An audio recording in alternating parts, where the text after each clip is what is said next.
So I could not stop thinking about this last night. So I'm here first thing this morning in the garage in my dressing gown with my coffee. But basically, the internal cable routing on this frame and handlebar, I've been having to play around. It's gonna be pretty tough, but I think it's doable. Okay, so here's the premise for today's episode, right? So I do value-oriented road bike builds, and if your focus is value, mechanical group sets are still king. I built up this bike, it's been amazing and I've covered it in detail, but unfortunately this frame from the manufacturer OG-EVKIN, it's been discontinued. This design with exposed cabling up at the front, it is starting to get a bit dated. They replaced it with this frame right here, and it's still fantastic value for what you get, and I'll cover that in a bit of detail later. But basically, I'm gonna pull everything from this frame and transfer it onto this new one. The key difference, however, is that all of the cables are internally routed through this particular frame. There are no exposed cables like there are here, and this is a mechanical group set, right? So I need to squeeze all 4 of these cables and hoses through this integrated bar and then down through the headset. The shifting on this bike is basically perfect. So can I replicate that on this frame? Because yeah, the cable housings are going to experience some quite sharp 90-degree corners being routed through that headset. And common sense dictates that, yeah, that's generally something you want to avoid if you want smooth shifting. So yeah, this could be interesting. My name, as always, is Luke, and welcome back to Trace Velo. So, bit of context. I bought this frame from OG-EVKIN at the tail end of 2022 for 386 quid. It's been fantastic. So last year, I bought their updated Qonqi frame to build up this bike with a wireless electronic group set. As it happens, that frame actually got damaged during shipping. It was impacted and caused a crack in the down tube. Me and my brother, we fixed it actually, and that was a pretty cool episode, but it was covered under warranty. So OG-EVKIN sent me another frame. I got chatting to them in the meantime, and they wanted to get involved with the channel a bit more, which was cool. So they sent me this one as the warranty replacement. It's identical to the red frame, but it has my branding on, which is, yeah, really cool. And you can buy this color too, if you want to. Anyway, fitting an electronic group set to a frame like this was easy, but as this older style frame is no longer available, I thought it would be cool to challenge myself installing a cheap mechanical group set on this new frame. So yeah, let's get to it. First step is stripping down my old bike.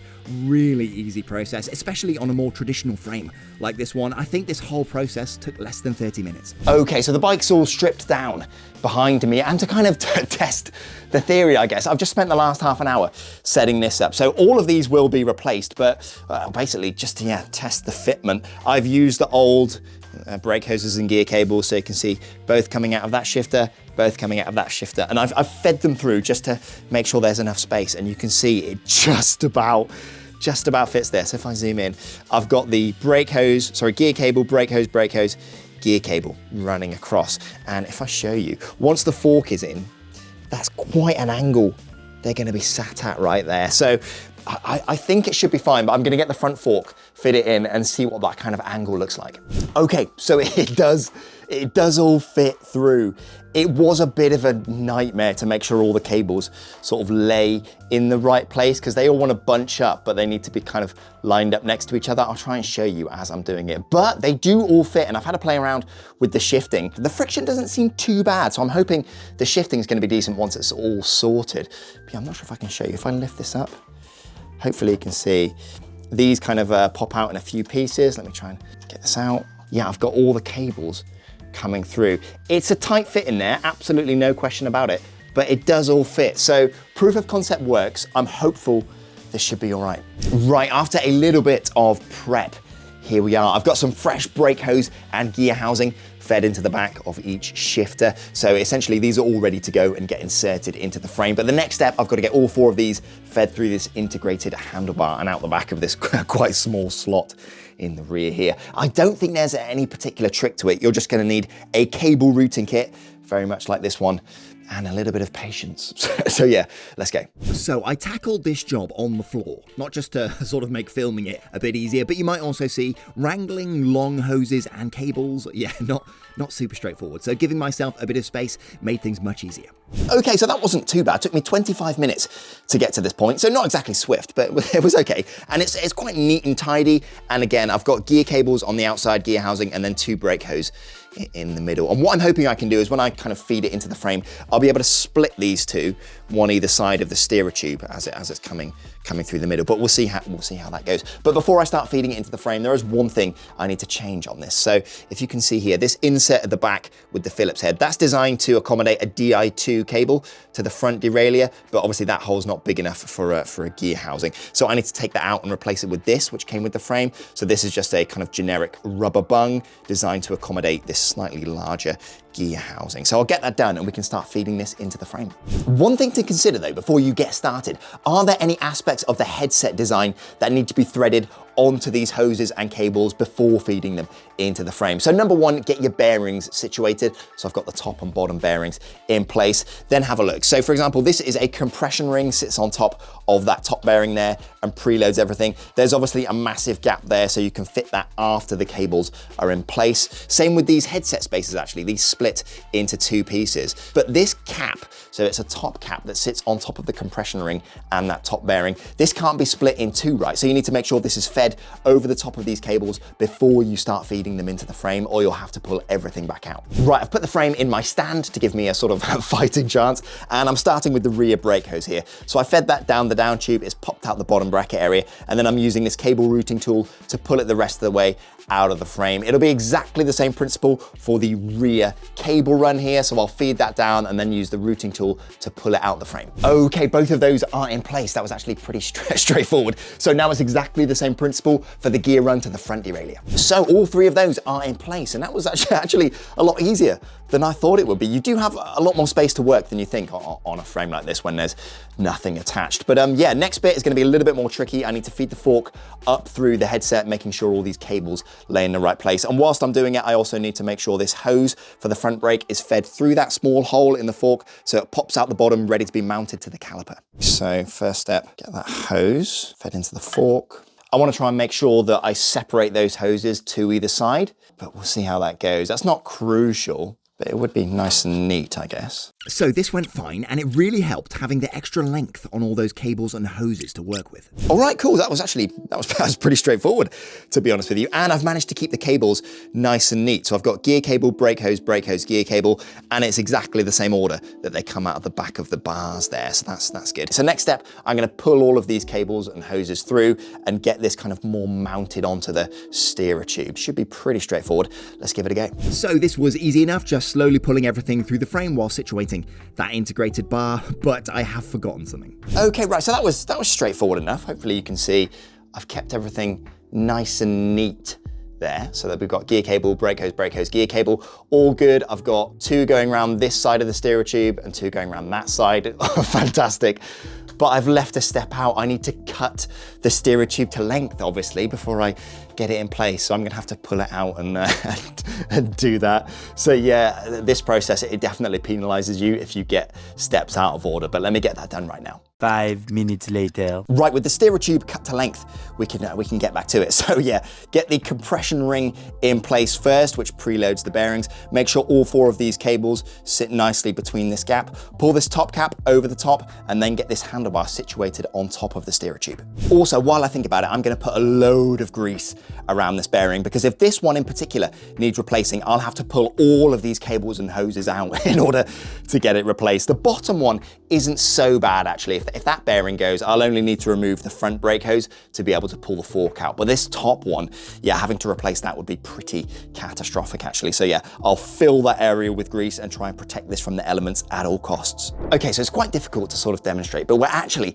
in a pretty good spot. So you can see I've got all the cables nice and neat there. They look a little bit crooked, but once I pull everything taut, they should all straighten out, and that's fine. I've nicely greased up that bearing. So all that's left to do now is get the spacers in place and then get the top cap seated. But let me show you the spacers. So hopefully you can see little indexing nubs there on that bottom cap for the headset. And if I show you the actual spacers here, you can see there's corresponding indexing points on the bottom. So basically, once they're all stacked up in the headset, this will all be nice and secure. So I'm gonna get that all set up now. Shouldn't be too difficult. Okay, right, so that's pretty much done up at the front here. And to be honest with you, it was a little bit more straightforward than I thought it would be. As long as you take a kind of step-by-step methodical approach and don't rush things, it is quite straightforward. And the fitment of these spacers and this headset section is nice and tight. I'll get the compression plug and the top cap for these bars fitted in a second. But if I show you, the gap between the frame and this cap is very minimal, actually. I'd love it if there was a rubber skirt seal in there, but that doesn't exist, and that's very common for these types of frames, unfortunately. But still, I filled that up with grease, so that should protect that bearing. So next step, I just need to cut all these cables and hoses to size, and then we can get the rest of the bike stuck on here and check if the shifting has been impacted. Now, in terms of actually cutting this stuff to length, I've started to realize you cannot make any mistakes with this, because say for example, I cut this rear brake hose a little bit too short and it no longer reaches the rear caliper. I'll have to pull everything out and start again. Same with the gear cable runs and also the front brake hose. But in addition, I don't want them too long either. I want a little bit of tension on all of these hoses and cables to kind of reduce the amount of rattle in the down tube over bumps and stuff. But then again, not so much tension that it restricts the movement of the forks when the steerer tube moves inside here, because obviously all this is kind of wrapped with cables. So yeah, it's definitely going to be a bit of a sort of balancing act. So I'll measure everything about 15 times before making any cuts. Okay, so I don't want to do a sort of complete the owl type of step here, but the rest of the assembly, yeah, it was really straightforward. Literally just bolting stuff back onto the bike. Like I said, cutting the hoses and cables the right length was absolutely key, but you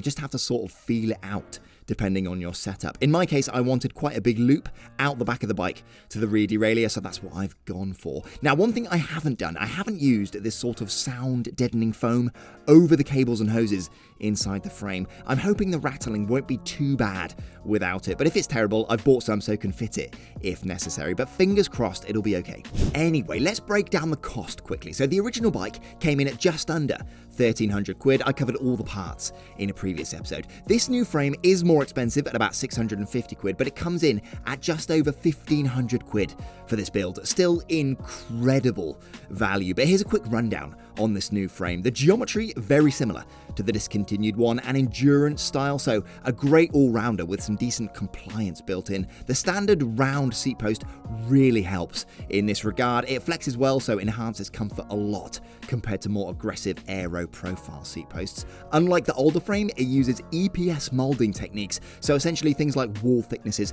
can be more carefully controlled, and the inside of the frame is very, very clean as a result. It's got a threaded T47 bottom bracket. I quite like this standard actually, but I will say be careful threading in the BB. For me, the threads on the left-hand side went super clean. There may have been some overspray from the clear coat in there, so take care the first time and avoid cross-threading. Also, they claim max tyre size is 28C, but I'm rocking 30C with some clearance to spare. Now, granted, the frame isn't incredibly lightweight. It's 1,100 grams for the naked frame, and for comparison, an equivalent frame from Winspace, like their latest SLC3, will be about 800, maybe 850 for the same size. But that frame is nearly 1,600 quid without any handlebars included. But the main takeaway from me, this frame set is just really easy to work on. Everything goes together well, and usually nothing needs any extra work, but I will cover something later on. You also get adapters for oval carbon saddle rails, extra rubber bungs for running either mechanical or electronic group sets, and even this additional headset cap in case you want to kind of set it up like this and forgo those integrated headset spacers. You don't usually get these extras on cheaper frames like this, so great to see them included. The integrated bars are also nice. My set were only 334 grams. The cable routing was really easy. They come with an integrated computer mount, and yeah, they look good too. So I really like OG-EVKIN, and they've not paid me anything to say that, by the way. I feel pretty safe in recommending them. Like, I've anonymously bought 2 frames from them in the past. I've really tried to do a bit of due diligence with this one. But with this new frame, I have started to collaborate with them. So they set me up an affiliate code, and if you do want to get a frame, it'll get you 10% off. Now, full disclosure, I do get some kickback from that, but hopefully that'll save you lots of money. And yeah, like I said, you can buy my colorway as well if you want to, but I'll put all that lot in the description for you. Okay, right, so I literally just got it squared away a couple minutes ago, and yeah, have a look at that.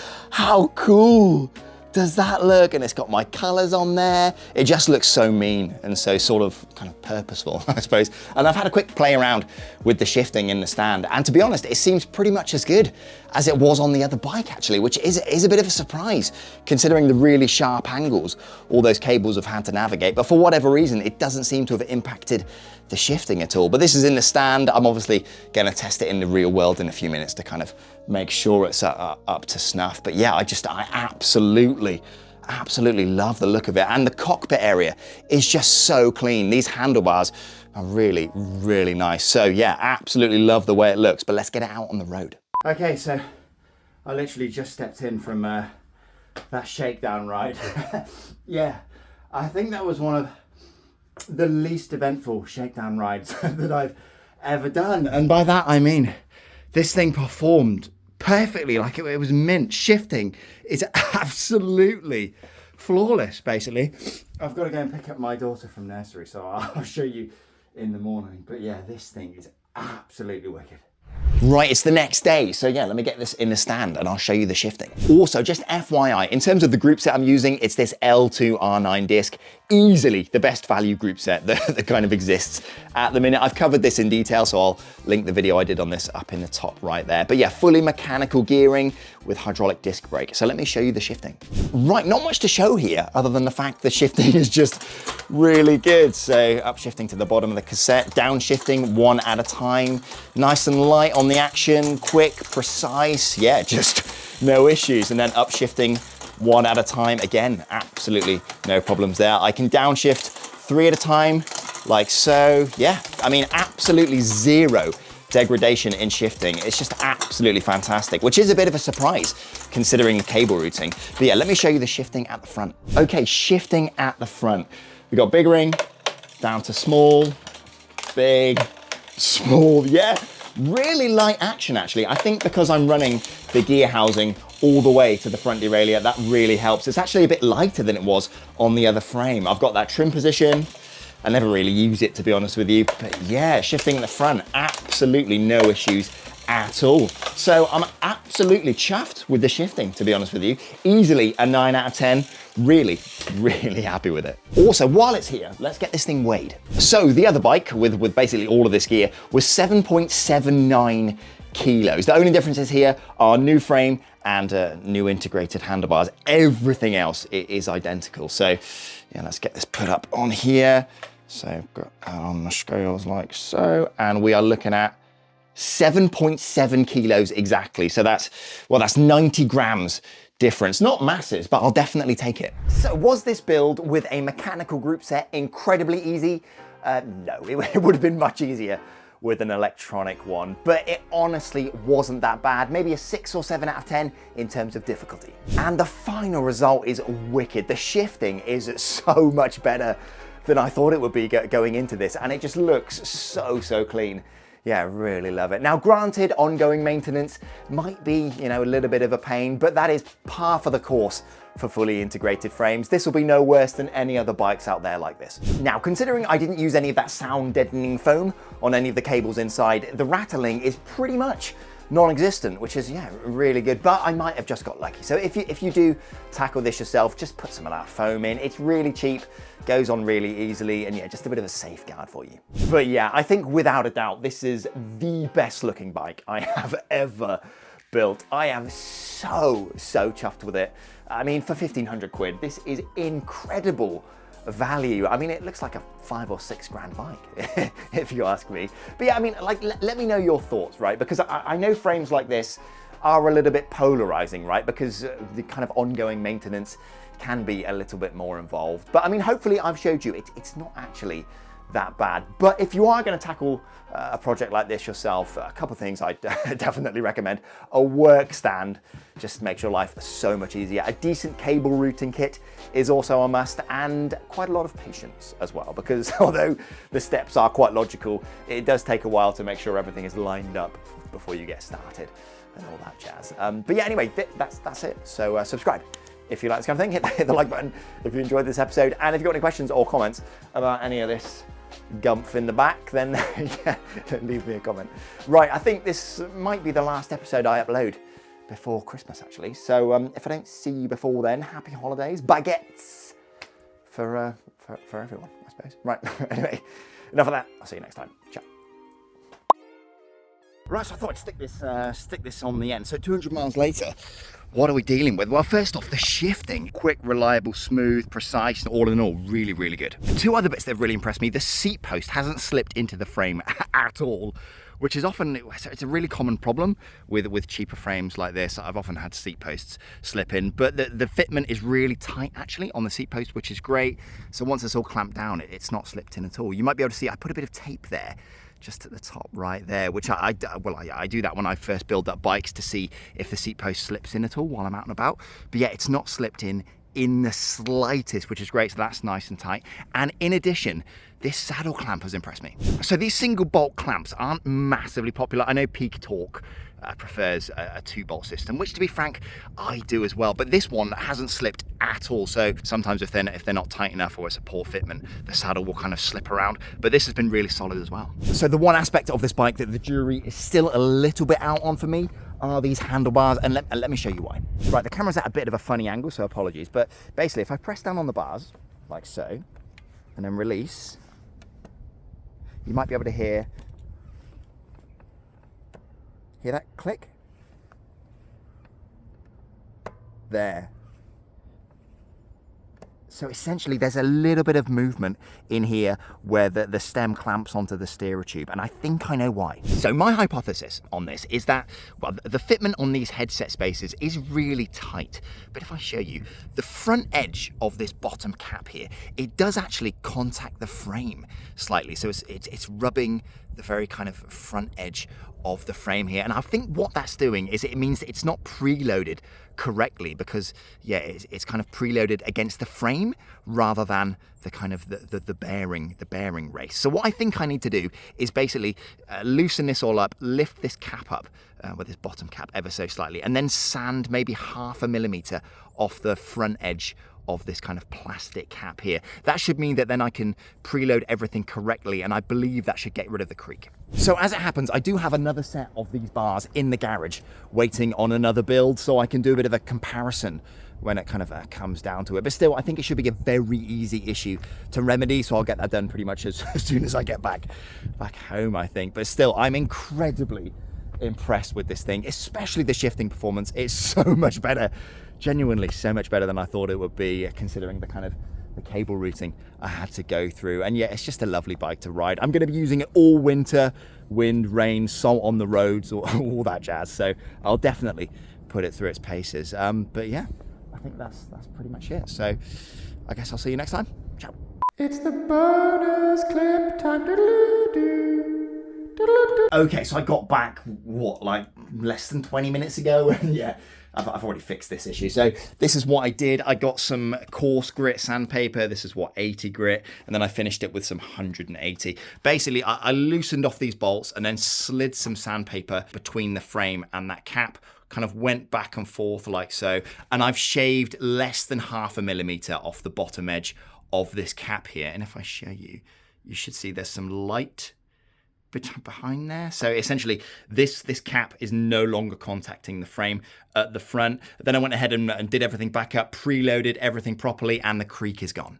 Also, while I've got you at the end here, I just want to take a second to say thank you to everyone that kind of, yeah, well, all of you lot out there watching, because I've got a carbon frame with my branding on, which has legitimately been a dream of mine for a number of years at this point, and I'm rounding out this year with this thing sat in my garage, which is, yeah, just a bit crazy. And I couldn't have done it without you lot kind of watching, commenting, supporting. So yeah, thank you. Also met a lovely guy out the other day called Mervyn, and he was rocking the L-TWOO R9 disc group set on his bike. And it's one of the first times I've ever seen anyone out in the wild with one of these Chinese group sets. So yeah, Mervyn, lovely to meet you. It was bonkers seeing one in the flesh that wasn't on my bike. Anyway, end of the year, just sort of trying to be grateful for what I've got, and it's legitimately all because you lot decide to watch me faff about in the garage. So yeah, thank you so much, and see you next year. Right, ciao.